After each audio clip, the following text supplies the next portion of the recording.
Hello, welcome back to the Mark Janad Show, the cybersecurity show. It seems like China has found a backdoor in Apple.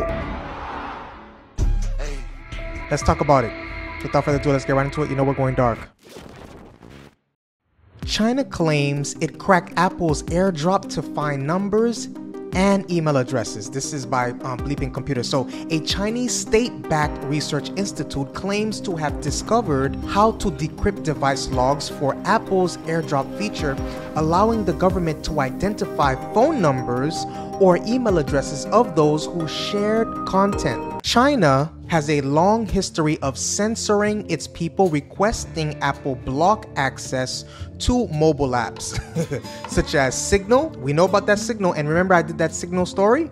And creating the Great Firewall of China to control what sites can be visited in the country. There was that Signal story I did. Please feel free to look at that. So to get around censorship in the country, people turn to Apple's AirDrop feature, which doesn't require cellular service and uses Bluetooth and a private Wi-Fi network to send images and photos between devices. During the 2019 pro-democracy protests in Hong Kong, protesters frequently used AirDrop to share pamphlets and posters. In 2022, the New York Times reported that Chinese protesters again turned to AirDrop to spread awareness of protests and anti-Xi messages.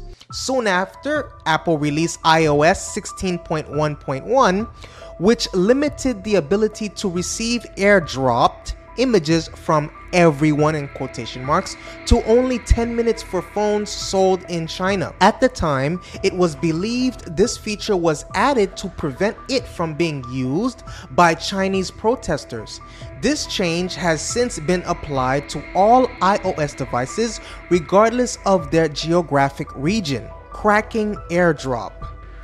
Today, Bloomberg first reported that China's Beijing, Peter put this on the screen, I don't want to botch the name, it's Wang Jane Judicial Appraisal Institute has discovered a way to extract the phone numbers, email addresses, and device names of those who sent and received an AirDrop image from device logs. The institute says that they conducted this research after Apple AirDrop was used to send inappropriate comments to the Beijing subway. And here's the statement. After preliminary investigation, the police found that the suspect used the AirDrop function of the iPhone anonymously to spread the inappropriate information in public places, right?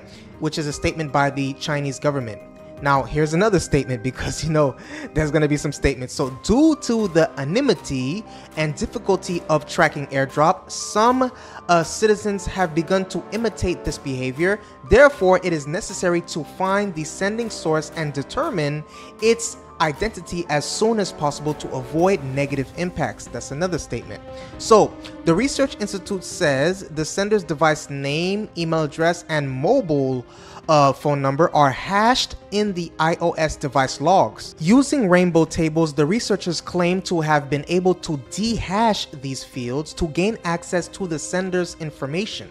China says they have already used this forensics ability to identify multiple suspects involved in the case. Wow. So what do you think of this story?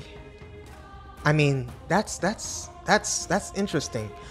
Please hit the subscribe button. Please hit the notification bell. I appreciate your viewership and see you on the next video.